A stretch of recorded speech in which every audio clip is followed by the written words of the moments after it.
Hey everyone, today we're going to be taking a look at the med kit. This is just a simple pack that I put together.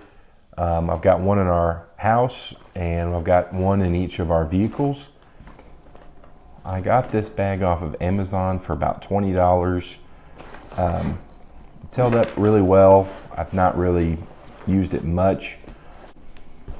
Now I am no expert on this stuff, so if you see anything that you think I should add or have any comments or questions, just shoot them to me. I'd be happy to take any scrutiny. If we flip it over to the back, this does just have a carry handle on top, just a rapid get it out of your vehicle. But if you wanted to sling it over your shoulder, just pop it out and you can just a single point sling. So I have one Glock magazine and one AR magazine. I have one of each. I typically have at least one of those with me, so keep a magazine spare of each of those.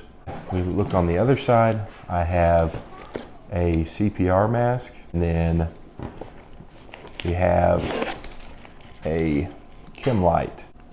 Now this one is a yellow 12-hour. I do recommend that to get a 12, 10, or 8. I think they come in 10, but I know they come in 8 and 12s. They also come in 6. If you're only going to carry one, I would recommend 12-hour just because they last a lot longer. I've got room. I could do 2. They don't take up much room or weight. I just have one on me, so I would recommend the longer the better. So if we open up our front compartment, we start out with, this is a survival kit that I just got from Dollar Tree, and it kind of had everything that I wanted in a small container, so I just purchased it. This is a trioxane fuel, and if you have a lighter or some kind of way of starting it, good way to start a fire with that. Scissors, safety pins, some little tweezers. This is just a little pocket knife, and some Q-tips and a couple of bandages.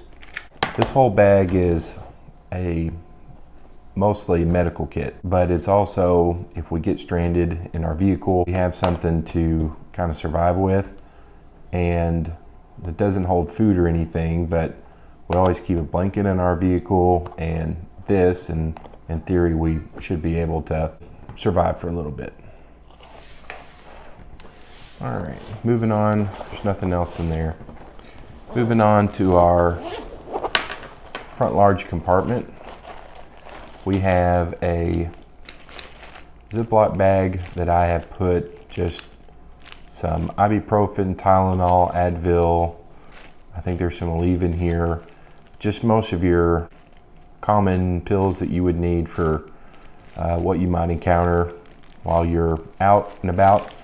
I did purchase all of these from Dollar Tree. They come in these, for just $1, they come in these little individual packets. So I think there's 2 capsules per, so plenty in there. The other compartment, this is what I call my boo-boo kit. Just got alcohol prep pads, there's some sting relief. This is where all of my Band-Aids and bandages are. And then we've got like first aid cream, we've got some iodine wipes. I think there's sunscreen in here.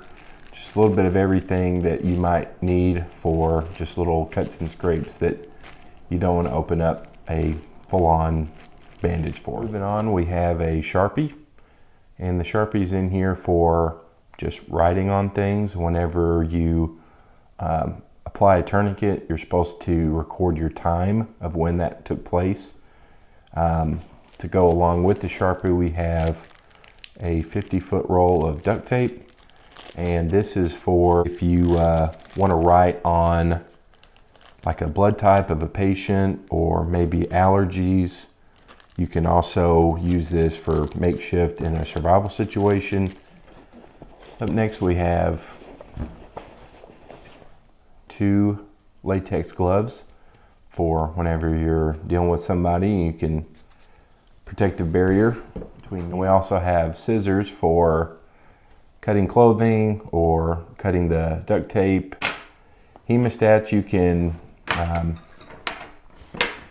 you know, close off an artery if you feel like doing that. Got a splinter or a piece of wood or debris, you can grab on and pull them out with the hemostat. I'm gonna go to the back compartment. We'll start in the bag. So we have our cat tourniquet. This is a real one, and there's a few ways to tell a real one from a fake one, but the easiest way is the real ones will have the combat application tourniquet cat on both sides of the windlass. There's one here, and then you can see that one there. And then it will also be on the buckle cat. Then you'll have your NSN number here, the Gen 7.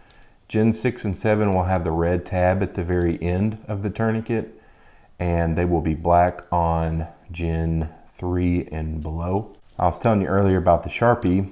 Whenever you apply the tourniquet, this is where you will record your time of when you started. We also have, and the big one, an Israeli bandage, essential item that I think everyone should have. The tourniquet number 1, Israeli bandage is definitely number 2. Middle compartment, we have some compression wrap. We have some sterile compressed gauze, a couple of 2-inch bandages. I've got one 3-inch bandage, some hand sanitizer. That should be it for the middle. Next compartment, we have a instant cold pack. We have 2 of these. One QuikClot sponge. This is another essential along with the cat tourniquet and the Israeli bandage that everyone should have in their first aid kit. And then the next one is we have 2 HyFin Vent chest seals. But you need 2. One of them for an entry and one of them for an exit. I think the last one is sterile gauze. So I don't know if you've noticed, but in the front compartment, I kept all of the basic life support stuff. In our big compartment, I try to keep all of your advanced life support. It is easy to find and it's really easy to remember. A lot of this stuff either came from surplus stores where people coming back from deployments will offload their gear that they've hung on to for some extra cash, and Dollar Tree. Believe it or not, they have a lot of good name brand products that you can get for pretty cheap, and they work really well.